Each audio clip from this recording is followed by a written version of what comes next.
be smooth the rest of the way. Won't be that much longer. Want to lay over long? A few hours should do.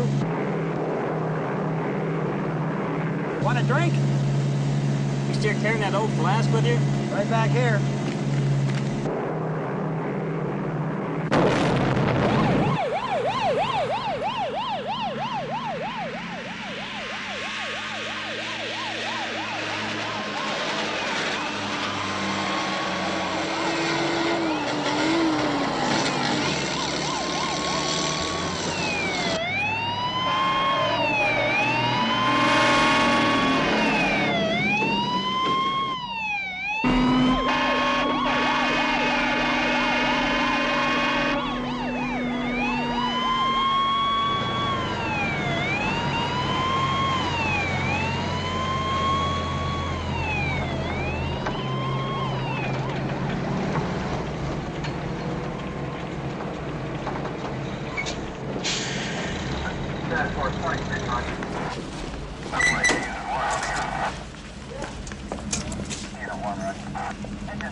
Okay, guy, that's about got it.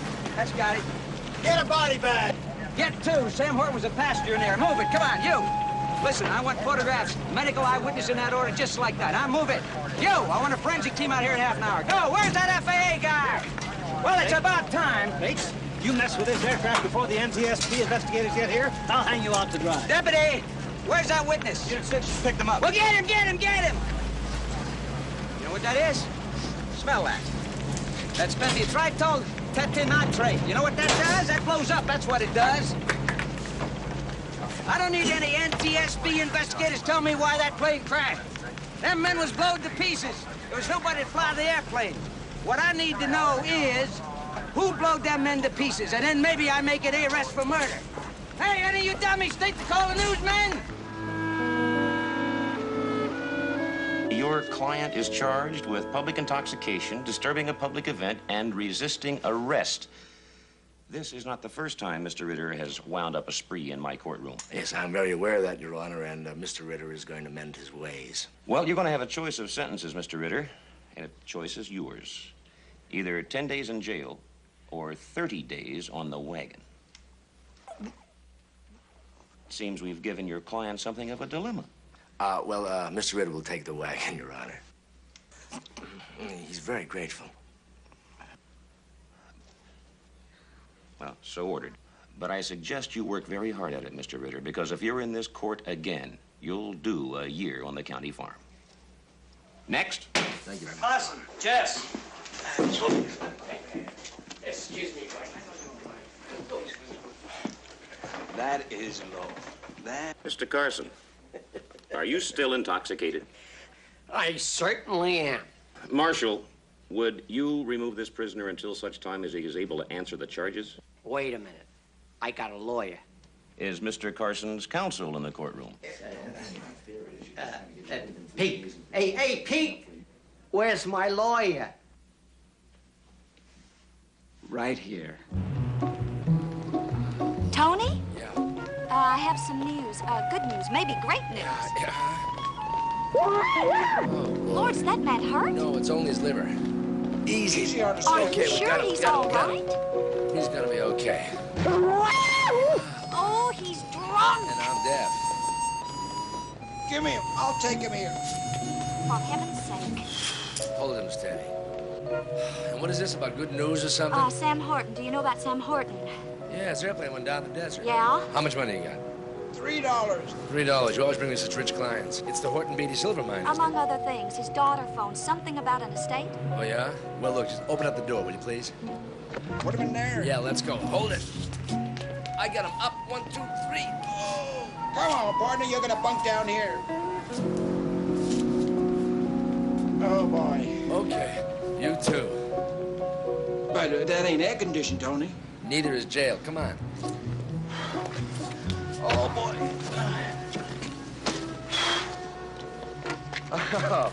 Oh, boy. Now, what's this about an estate? She would like to see you right away. Well, where is she? Shady Lawn Cemetery, Route 4.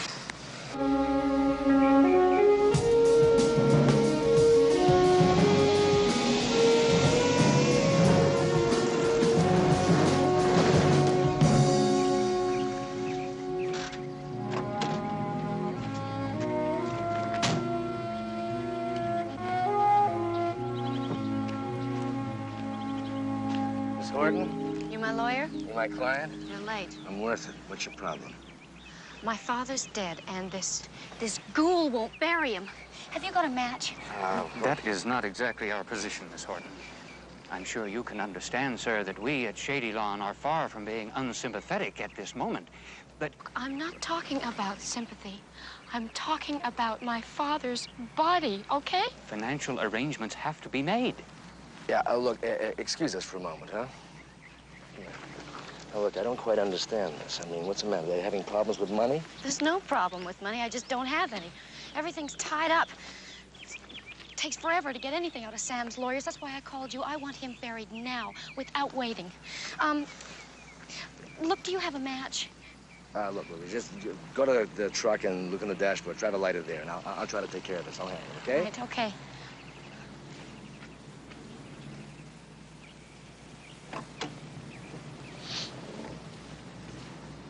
Mr. Samuels. Mr. Samuels, my name is Anthony J. Petrocelli, and I am Miss Horton's attorney. And I find it very difficult to believe that a man such as yourself would question Miss Horton's desires to have her father buried.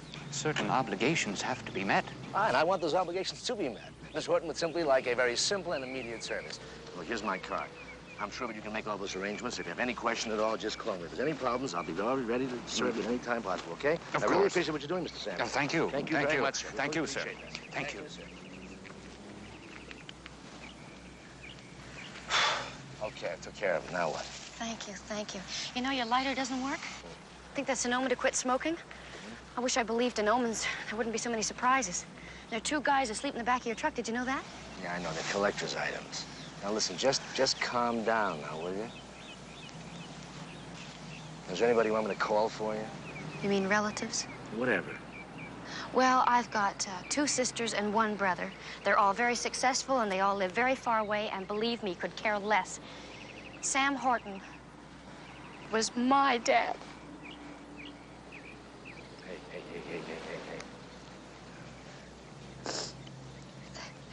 I'm sorry. Thank you.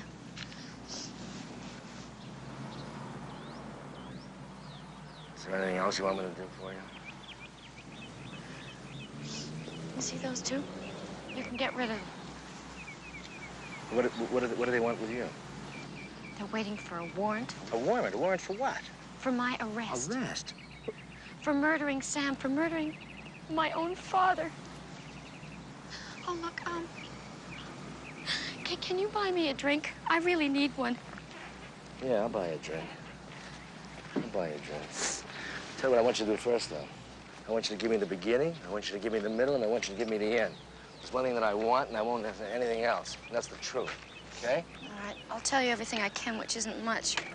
Get in, I'll drive.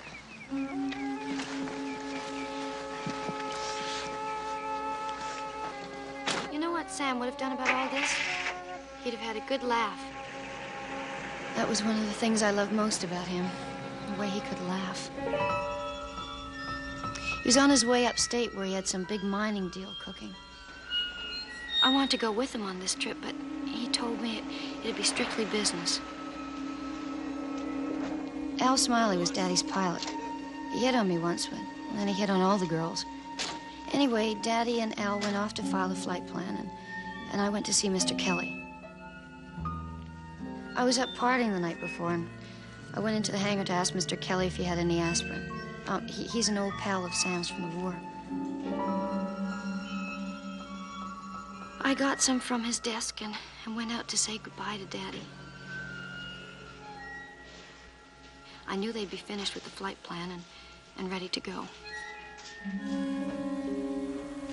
I drove them out to the airplane. One of the guys was untying it and getting it ready.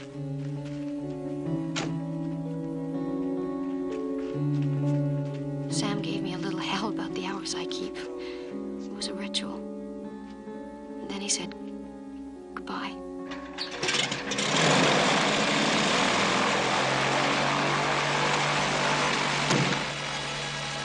wait a minute.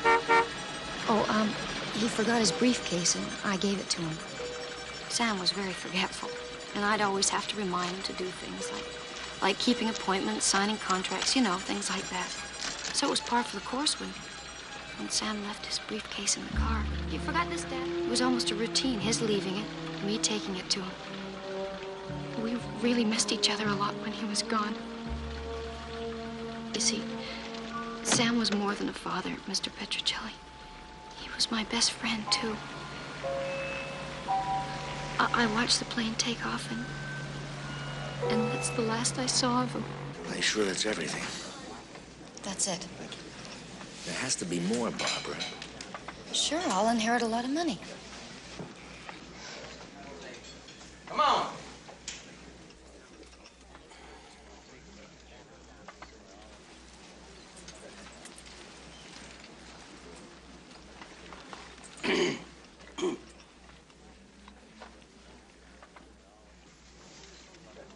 Are you Barbara Horton? That's right. And you must be the sheriff. I see you on TV all the time. Yes, ma'am. And I'm arresting you for the murder of Samuel Horton. Would you come along with me, please? Let me see that warrant. Mr. Petrocelli, it's a legal warrant issued by Judge Costa. That's Petrocelli. Stand up, please, ma'am. Am I part of your election campaign, Sheriff?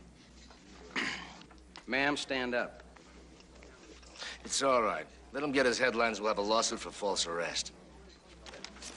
I got an airtight case. What kind of a lawyer are you? He hasn't read me my right. I'm sorry. Yeah, why don't you make it legal for the cameras, Sheriff? Yes, sir. Yes, ma'am. You have the right to remain silent. If you give up the right to remain silent, anything you say can and will be used against you in a court of law. You have the right to speak with an attorney, like Mr. Pete there, to have the attorney present during questioning. If you so desire, you cannot afford one, an attorney will be appointed for you without charge before questioning.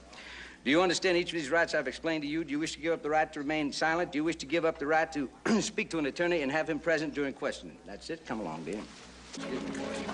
I'll get down to see you as soon as I can. Now, don't talk to anybody until I'm present, because that's what those rights are all about. You understand? Take her. Book her right away. Right away. You zipper.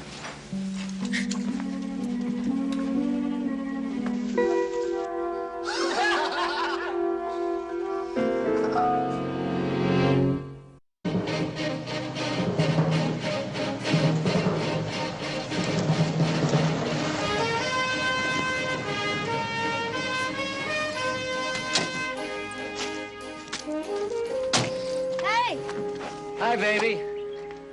Okay, guys, this is it. This is the end of the line. Have you still got them in They wouldn't accept them at the cemetery. Easy, easy.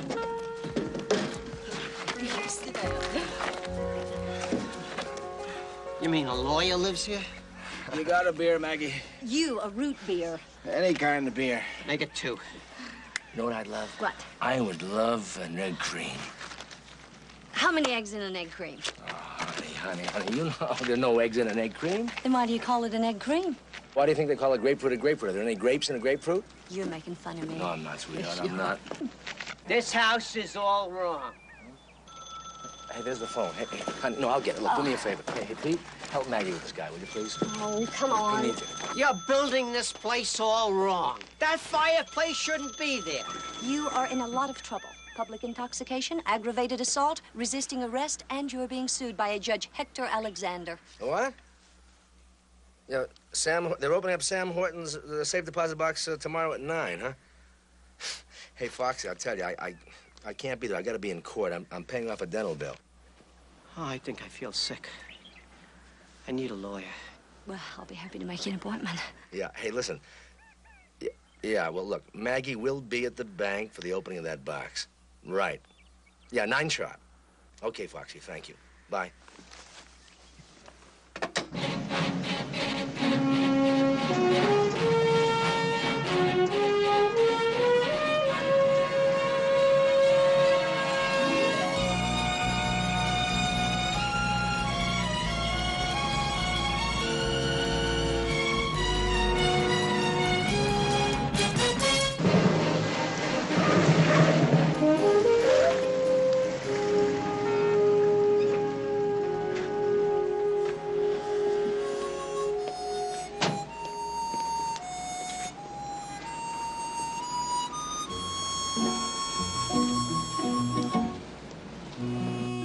shares, Horton Beatty Silver, purchase 1948, 82 cents a share. 500 shares, Everett Petroleum, and municipal bonds, face 1,000 each. Where have you been? Waited 20 minutes and started without you. Traffic. Traffic tickets, more than likely. We got a bunch of them on you, Petrocelli. Can't you speak English yet, Sheriff? It's Petrocelli. Excuse me, gentlemen, please. Pardon me. I've got to get through You this. the tax commissioner? Yes, that's right. Name's Rudy Chavez. Chavez, how are you? How do you do? By the way, I see you know our county prosecutor, Mr. Fox, here. Yeah, I'd like to know how we got into this proceeding. I have a court order, Tony. That box could produce a lot of evidence. One more evidence? Why, is your airtight case sprung a leak?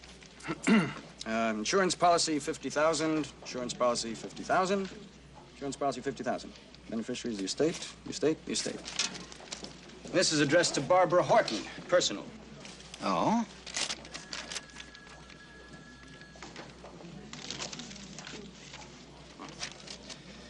As her attorney, Mr. Petrocelli, I'd appreciate it if you would let her know that I was obligated to open the envelope, check for deeds, promissory notes, deeds, that sort of thing. But I did not view the contents. May I, please? No. Wait a minute, Petrocelli. I have a court order, Tony. Show me.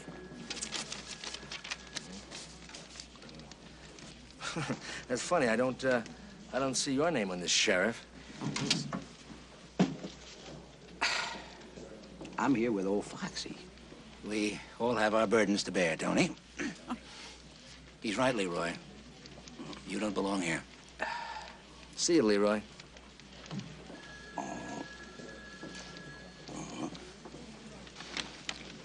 The county prosecutor is ordered to witness the procedure. See, that means you're an observer, not a participant.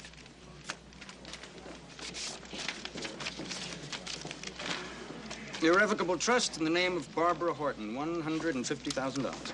Irrevocable trust, huh? When does it mature? On her 30th birthday.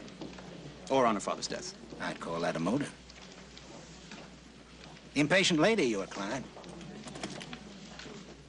Foxy.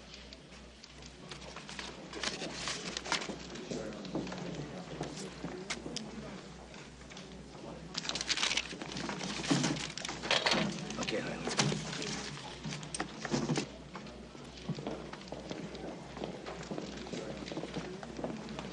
I got to ride down with the sheriff. I'll give you a lift. Good, I'll take that offer. He may be a pain, Tony. Just change, please. Give me a 10, 5, 5 ones. But he's got a good case. Well, not according to my client. Well, then you don't know all the facts. And you haven't been in San Remo long enough to know your client. That wonderful relationship she was supposed to have with her father. It wasn't such a wonderful relationship. Particularly just before the murder. Barbara had been to an affair at the country club. Picked up a tennis pro. Went to 2 other parties, after-hours club, a motel, and then home. Right to the front door. Okay, good night, good night. Freddie, party's over. Oh, baby, let's... Quiet. Want to wake my father? About 7 tonight. No, 9:30. Only this particular morning, her father was up and watching. Okay, bye.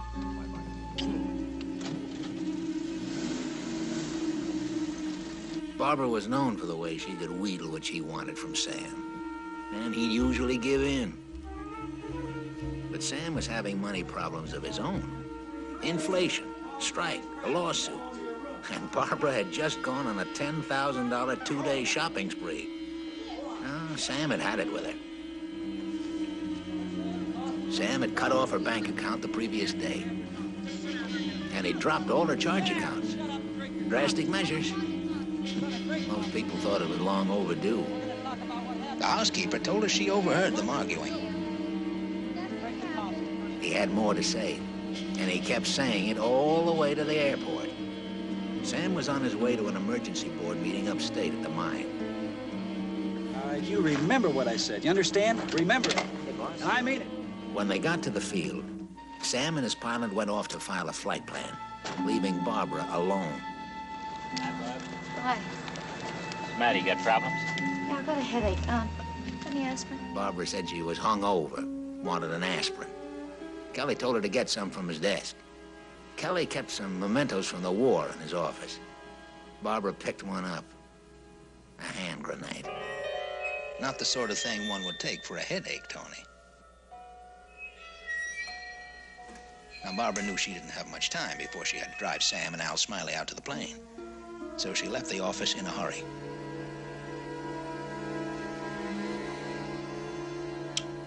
She pulled the pin from the grenade and placed it in Sam's briefcase so that the striker spring would be held down until that case was opened. She had a little different flight plan in mind for Sam Horton, one that included an unscheduled mid-air stop. She drove him out to the plane. They were still arguing. Hello, buddy.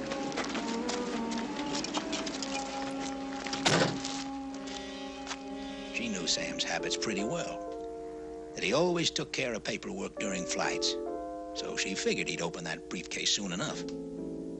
But Barbara didn't want to give Sam any time to open it before the plane was in the air.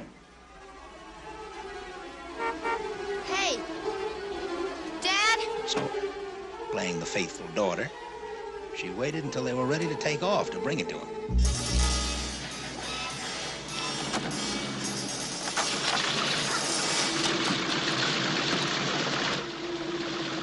You forgot this, Dad.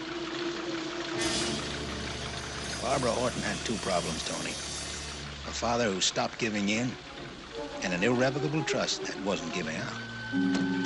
She fixed all that.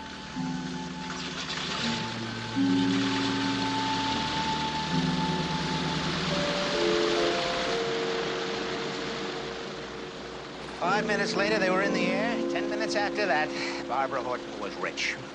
Yeah. So you got three witnesses, huh? You got Horton's housekeeper, you got Kelly, and you got what, the mechanic? They're all on a subpoena, Tony, so lay off. Well, you missed someone. Oh? Who? Witness for the defense.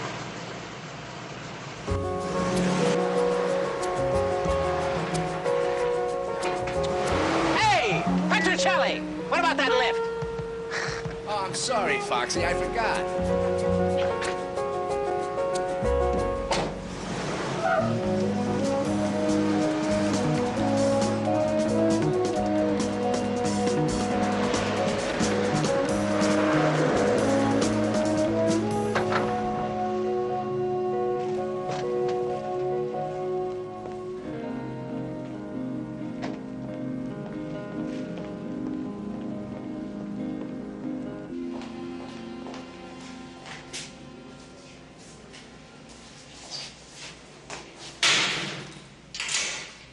In the jail, everything closes with a bang.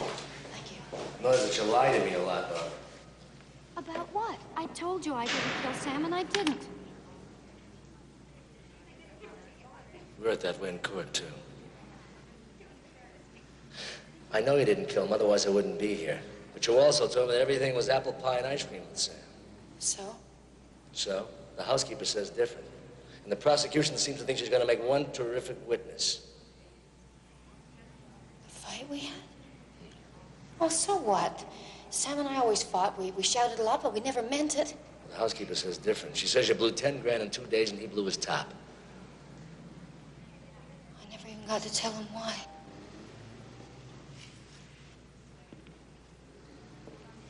$10 again. It was for him. I bought him a car. He was always giving, and just once I wanted to buy him a present, you know?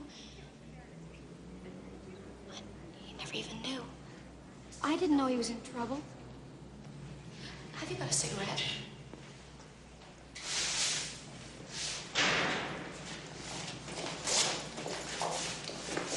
Thank you. What do you know about hand grenades? Hand grenades? What do you think I know? John Wayne throws them in the movies and blows up all the bad guys.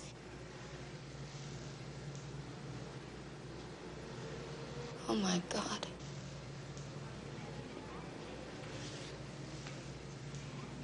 You never knew. They said there was an explosion, that's all. Well, it came from Kelly's souvenirs out of the airport. And I was in his office, right? Well, they got me pretty good.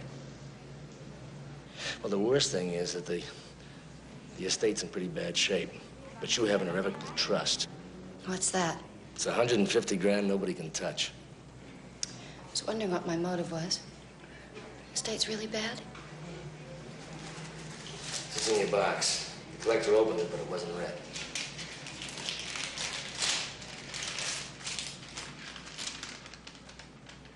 Dear kitten, I guess everybody knows I always loved you best.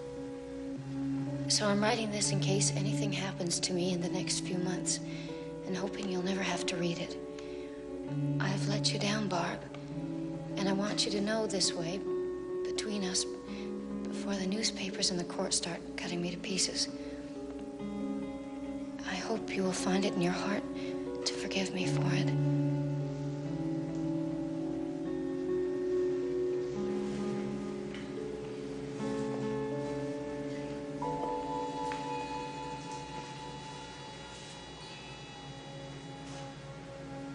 He stole it. All the trips and all the money. He stole it for me.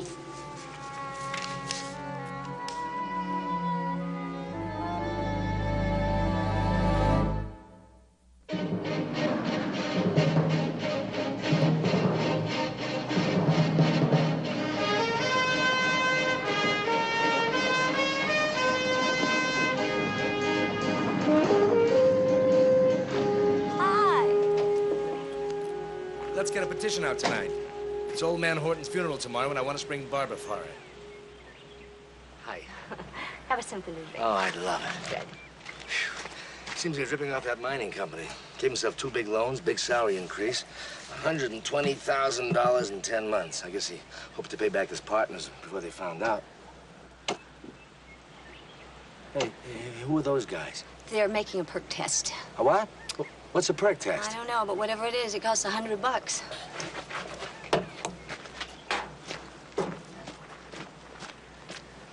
Excuse me. This is a perk test? Well, look, if I'm going to spend my money on this, I'd like to know what this is for. To make sure the soil will absorb the effluent. The effluent? Sewage. Sewer. Well, what happened to the water? There's no more water in there. You were squirting water in there. The hole is empty. What are you guys, a bunch of rip-off artists? You pour water down there, there's no more water in that hole? Are you kidding me or what? $100? $105.25, including tax. Don't pay, and you can stop building right now.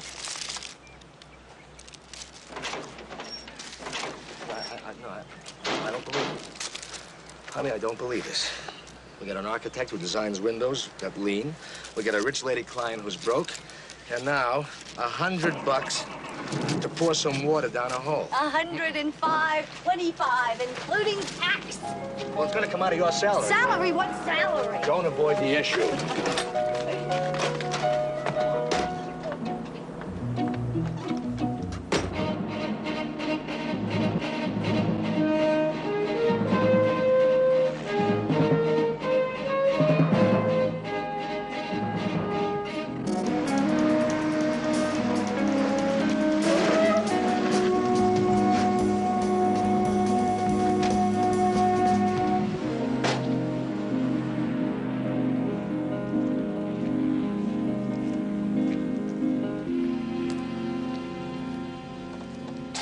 Afternoon.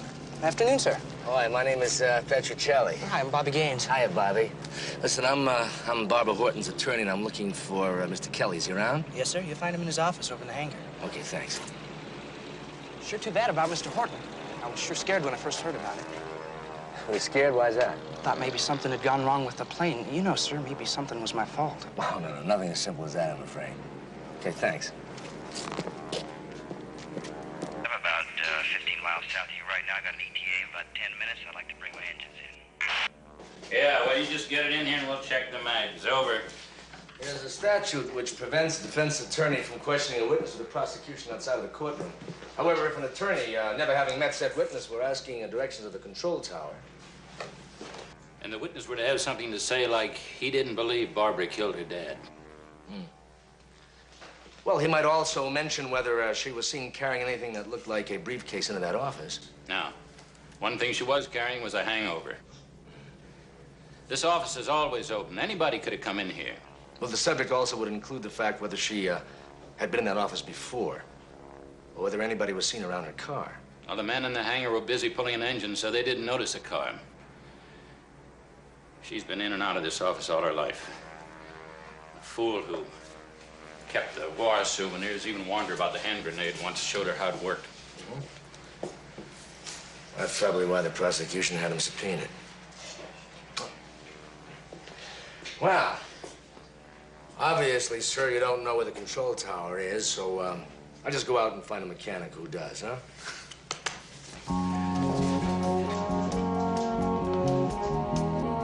Hey, that mechanic, what's his name, Bobby Gaines?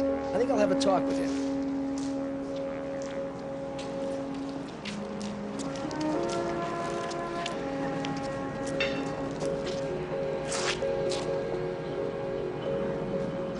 Who is that? That's his missus. She's a pretty lady. Might be a little too much for Bobby. Hi. Looks good, huh?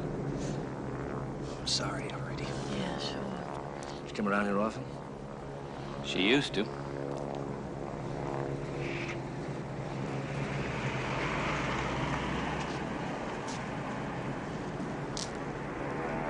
You gonna be able to help Barbara, Mr. Petrocelli?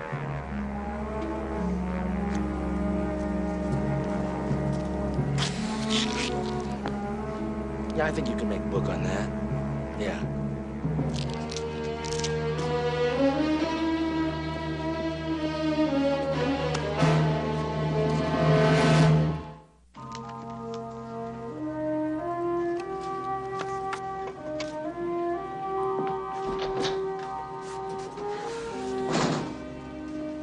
What'd you find out? Well, I don't know why Foxy's smiling. He's got a strong case. Look, I found the book on procedural point. Oh, great. Those are kind of heavy. How'd you ever manage to carry them when you were in law school? Well, carrying them was nothing. It was paying for them, and that was something else. Oh, which reminds me, you know, we got a dentist bill that's overdue? I thought you took care of it when you handled Dr. Edward's small claims case. Honey, I did, but I lost. The good doctor is now threatening to repossess my fillings. Honey.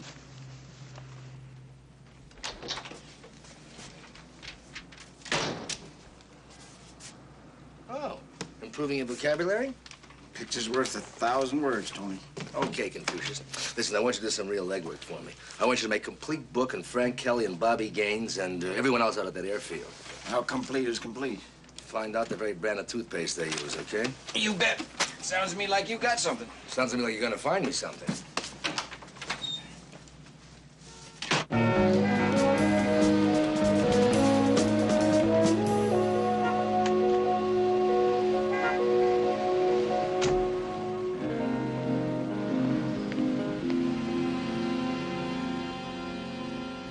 Sheriff, have you determined exactly how that hand grenade happened to be aboard the airplane? Yes, sir. It come aboard in Samuel Horton's briefcase. Objection.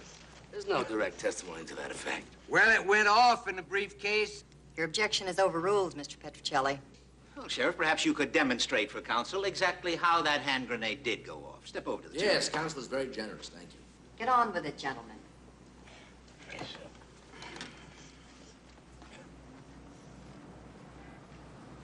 Well, let me see. The pilot was sitting here.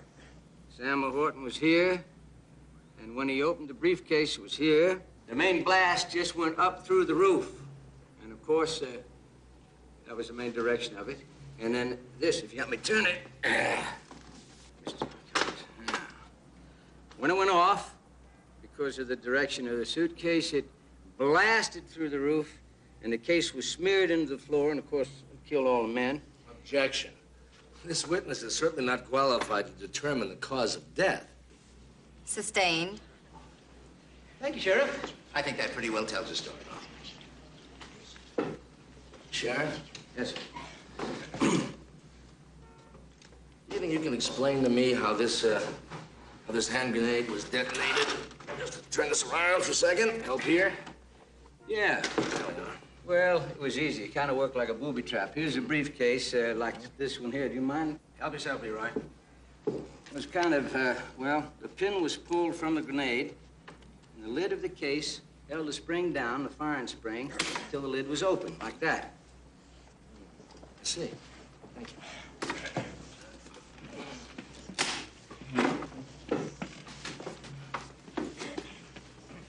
Would you agree with me, Sheriff, that this could approximate perhaps the interior of the cabin of an airplane as far as distance is concerned? Well, yeah, I guess so. Would you show me exactly where that case was before the explosion occurred? Oh, yeah. Well, I come pretty close. It was behind the seat, sort of in that fashion. I see. Now, you're sure it was facing out that way? Yes, sir. Had to be, because it backed out that way. I see. Would you show me Sam Horton's seat? Right there, sir. Would you sit in, please? Me?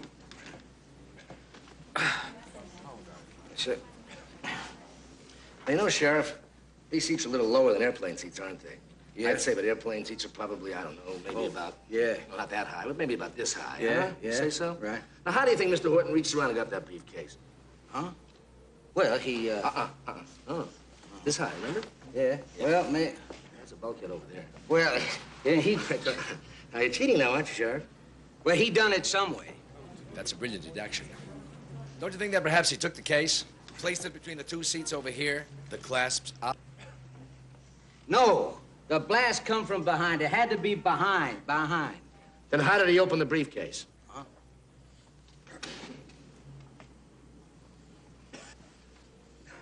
No further questions, Your Honor.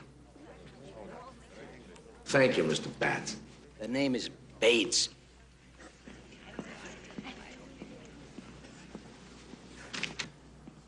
Why don't you go all the way? Prosecution calls Bobby Tom Gaines.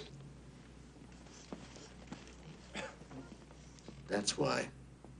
Bobby Gaines. Were you engaged in your normal employment on the morning that Mr. Horton left on that fatal trip? Yes, sir, I was. Mr. Gaines, I want you to tell the court in your own words what you observed that morning, just before the plane took off. I observed Al Smiley asking me to help him make the aircraft ready. I made the aircraft ready, sir. Fine, Mr. Gaines, but did you see the accused and her father? I did, sir. I saw Mr. Horton and Miss Horton sitting in their car. And then Mr. Horton got into the aircraft. Then the engines were started. Then Miss Horton ran over to the aircraft and gave Mr. Horton a briefcase. And then she went back to the car. And then I pulled the chocks, and the plane taxied away. And then Miss Horton drove off in the car, sir. Well, Mr. Gaines, did you observe the mood of the accused and her father? Mr. Gaines? I don't get what you mean, sir. Well, the mood, Mr. Gaines, were they smiling? Were they happy? Did they argue? They was arguing, sir. Thank you, Mr. Gaines. You're welcome, sir.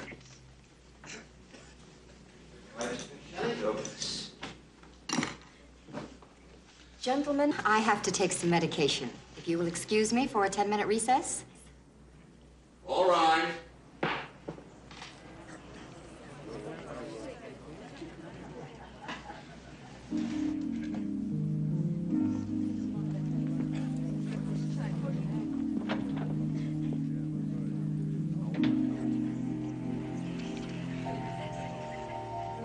One of these days, Mrs. Petrocelli. One of these days.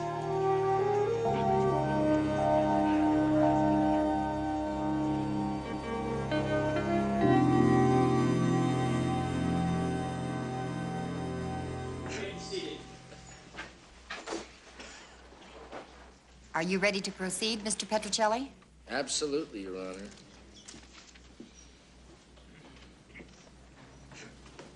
Mr. Gaines? Mr. Gaines, you stated that you witnessed an argument between Miss Horton and her father. Now, was that a violent argument? Well, there was yelling and all, sir. Now, when you have an argument, do you sometimes yell or use physical force? Objection. It's irrelevant. Your Honor, the prosecution has introduced this witness's testimony to testify to the fact that my client committed murder. Now, this very same witness had a violent argument with his wife, overheard by the neighbors, the morning of that tragedy. I have depositions to prove that fact. Still irrelevant. The witness may have had an argument, but he didn't murder his wife. Gave her one hell of a black eye. Mr. Petrocelli, I seem to remember you claimed to have a point. Please make it. Yes, Your Honor. I think that what we've overlooked is the fact that there were 2 men killed in that airplane. And with the court's indulgence, I would like to show that the evidence and the testimony presented here today might be looked at in a very, very different light. Bobby Gaines came to work after having a bitter argument with his wife. He'd caught her sneaking into the house after spending the night with Al Smiley, Mr. Horton's pilot. A fact attested to by the same witnesses who overheard their argument. Everybody knew Smiley was a ladies' man, and Bobby couldn't take that. Kelly's office was always open, and getting the grenade wasn't much of a trick.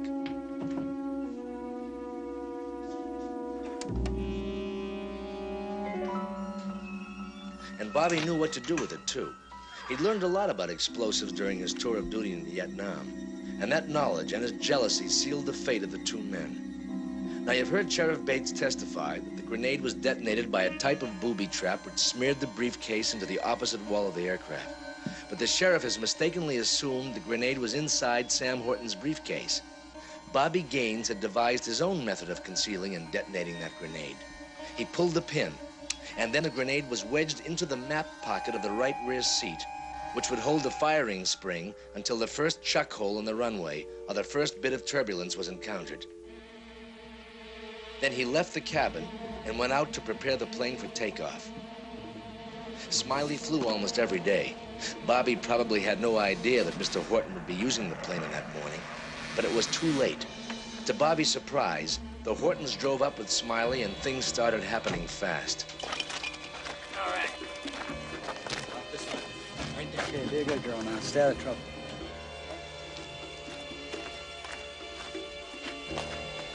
Sam Horton was going to be on that plane, and there was nothing Bobby could do about it at this point. He waited helplessly and simply watched. Dad, wait! Meanwhile, Barbara Horton discovered Sam had left his briefcase in the car. Barbara was used to Sam's forgetfulness and caught him in time. She went into the plane and brought him the briefcase. He was glad she remembered. You forgot this, Dad. Horton took the case, put it on the rear seat, and slid it against the map pocket, which effectively held the grenade in place.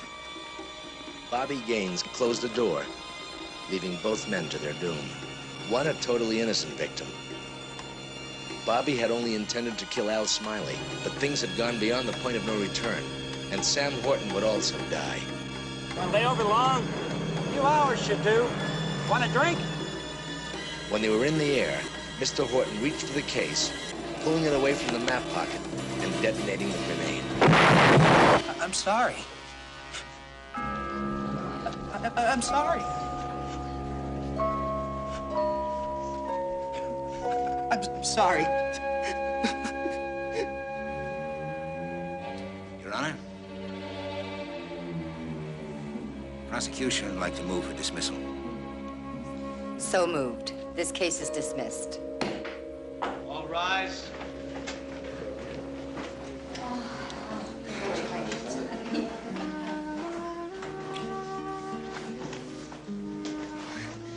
Thank you, Tony.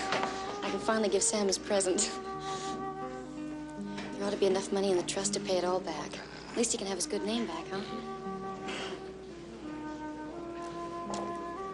Thank you.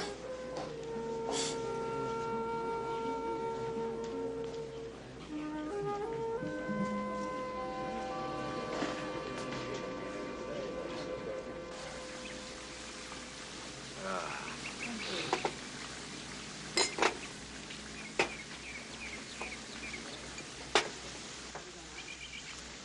20 more days. I'm never gonna make it. Well, you can always have 10 days of bread and water. You know, I'm kind of considering it. Hey, Mr. Petrocelli, they told me I could find you here. Are you gonna tell me that I failed the perk test? Well, what it is, when I left your place, I run into a car on the way out, and they say they're gonna sue me. So? So, since you're the only lawyer I know, I wonder if maybe that I could handle your case, huh? Yes, sir. Well, of course, there is such a thing as my legal fee. Oh, yeah. $100, And $5.25. including tax. Okay. Now that's payable in advance. Hey, wait for me. Pete, take care of that, will you? Tony, I only got $4. You got enough. Now let me explain something to you about this, you see.